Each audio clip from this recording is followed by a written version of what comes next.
One of my favorite things in marketing is something called linkable assets. Linkable assets are cool things on a website that get backlinks. They're very useful for SEO. They can also be used as lead magnets for a product or service. Some examples could be a micro SaaS. It's a very small piece of software that can be built for around $500. Really cheap and easy to build, something very simple, serves a unique purpose, like a PNG compression tool. That's an easy example. Or upload a specific type of file and then share it with a link. A lot of sites don't take .heic files, which is from Apple. You could have some tool that works specifically with .heic files. So just something super simple that will be useful to a niche. Also, a side note, this is something that I'll probably make a full episode about, but lots of B2B and B2C software tools, they can have share buttons in them and they don't think to do that. Share this data, like share these results that you got when querying something within a tool. Share this video, share this draft. And this can just make it really easy to get backlinks if you have software, because people will be sharing things within the software tool.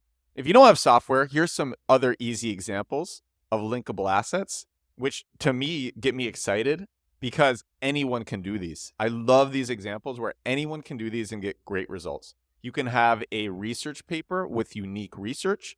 You can make this for free. You can do this yourself, or you can hire people to do the research and write it, or you can just hire people to do the research and then write it yourself. You could even have a crazy story and you write it in an article and it's a well-written article, or you make a video about it, but it's self-hosted. It lives on your website. You can make that for free. Could even be a podcast. This podcast is a linkable asset. I put a page on my website for it and people link to it. So how do you get links? You've made the linkable asset, you've made the cool thing. Now, how are you going to get links for it? So now this is what I'm going to share, how you get awareness for your linkable asset so that people will write about this asset and they will link to it, and that will get it backlinks for SEO. And then that will also get it awareness, which will funnel leads to your product or service. If you have a piece of technology, start by launching on beta list. I think it costs $150. Every beta list launch that I've done has moved the needle for my search engine optimization and has had blogs and publishers writing about my technology products. Beta list is specific to technology. You could do a product hunt launch, and product hunt used to really just be about technology products, and now it's so much more. I've been seeing podcasts about technology or about indie hacking and go to market and build in public launch on product hunt. You could launch a unique piece of research on product hunt. I've seen that too. You could launch a service that is useful to founders on product hunt. Every launch that I have done on Product Hunt, and I've done many, have resulted in backlinks. It's resulted in people sharing the product that I shared on Product Hunt. So we've covered beta lists, we've covered Product Hunt.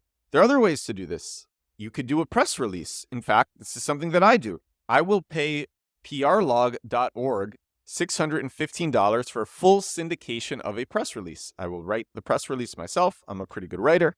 I pay $615, and this sends it out to lots of journalists, and it gets syndicated pretty immediately. Honestly, each of these platforms, I could make an episode about it themselves. PRlog, I could make a full episode about easily. But it's very simple. You make the press release, you pay the full amount, and PRlog shares it with its huge network of journalists and publishers. And it always results in immediate syndication. Business Insider is an easy example. Every press release that I've done on PRlog has shown in Business Insider. It says on Business Insider it comes from a press release, but it still shows on Business Insider. And then other times it shows in unique publications where it does not say it came from a press release. And then other times journalists read the press release and turn it into their own things. They turn it into their own articles. If you really believe this is something viral, you could share this within your own network. You could share it on Reddit to spark sharing. A more cost-intensive option, though still not that expensive, you could pay $1,000 to $2,000 to virtual assistants who are doing journalists and blog outreach to relevant writers who would recommend this linkable asset, who would share this linkable asset. So those are some ways to get links to your linkable asset. Launch on beta lists, launch on Product Hunt, do a press release, share on Reddit, share with your own network, pay virtual assistants to do journalists and blog outreach. You can do this yourself, but it's time intensive. And it's really not that expensive. And then you get lots of valuable backlinks. And if you have a micro SaaS that has sharing in it, then the users will share that for you. Once you get backlinks and your domain authority increases, and we'll talk about this in a moment, then you can do bottom of funnel search engine optimization for whatever it is that you've made. This revolves around targeting very specific low volume keywords for the small amount of people who are looking for exactly what you've made. And there are always people who are looking for what you have made. There are always people searching search engines and generative AI chatbots asking for what you have made. Most people don't know how to find these keywords. You can use any keyword tool to find them, but it takes some research. And then you make a page targeting that specific keyword, and then these people come across your linkable asset, they find it, they use it, they share it. So that's another way to do it. And it's kind of like a rich get richer scenario because you're able to do this much easier because you've gotten backlinks by sharing the linkable asset first. Why do you want backlinks? This is just SEO 101, search engine optimization 101. Backlinks, which is when one website links to your website, increases your website's authority. It's called domain authority. This is a term from Moz, which is a popular SEO tool. It's the tool that I use. When your authority increases, you are more likely to show up on Google for a variety of keywords. And importantly, you want websites that have high domain authority linking to you.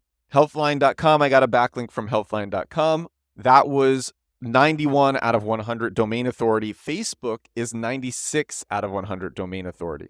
My personal website, edwardstrom.com, is 32 out of 100 domain authority, which is actually pretty good for a personal website. And I still want to increase it. I think I can get it up to 50 fairly soon, which is very high. Plus 30 is very good. Even plus 20 is decent. Most websites have sub 5 or sub 3. And how important is domain authority? How important is your website having authority with backlinks? I shared recently on a podcast this thread on the search engine optimization subreddit of Reddit. The thread was called Quora Copy and Paste Can Now Outrank You. This is where people are putting stolen content on Quora and Reddit. And that stolen content is outranking the original content. It's showing up on Google above the original content. It's getting past Google's duplicate content sensors and showing, and people just believe that it's because Quora and Reddit have such high domain authority. But I want to read a specific comment in that thread. Someone wrote, "Domain authority is the only thing that matters now. Backlinks are more important than ever before. Good backlinks can make or break your site." All right, so I've shared what linkable assets are. I've shared how to get linkable assets. I've shared why they're important. And I'm just going to share a story of one of our linkable assets, one of the ones that I have done. It's called FinTech First Users. You can just search on Google FinTech First Users if you want to see it. It's about how the top financial technology companies got their first users. We paid a few $100s to virtual assistants to do unique research into how these fintech companies were getting their users. We did some of it ourselves by contacting the fintechs. We wrote it ourselves, made the page on the website ourselves. I actually made this page myself using Elementor on WordPress. We launched it on Product Hunt. It got one of the top spots on Product Hunt. It was useful to founders who are doing financial technology companies, but also other founders who are just looking for how to get users. The article got backlinks. And within the first week of our Product Hunt launch, this moved the needle in our SEO. Our SEO results increased immediately. And that's just a very simple example of a linkable asset. Linkable assets can be so many things. And linkable assets are cool because they're creative. They can be fun to think of and make. You can have fun with it. They can be anything. And even though they're so fun, they can have a real impact on your business. When people are using these linkable assets, they're interacting with your brand. You're getting links and you're getting visibility to your brand, which can result in conversions. So I think it's just such a cool thing. It's a cool thing in marketing overall. And I've been wanting to make an episode dedicated to it for a while. And this is it. This is episode 216 of The Edward Show. This is my daily growth hacking, growth marketing podcast. I'm recording this one from a lovely, cool afternoon here in Poland. I've been doing the nomad thing for the last 5 years. I'm from Brooklyn, traveling all around. doing SEO, doing marketing, making videos, making podcasts, loving life. And I hope you are loving life too. Thank you so much for listening. I will talk to you again tomorrow. Bye now.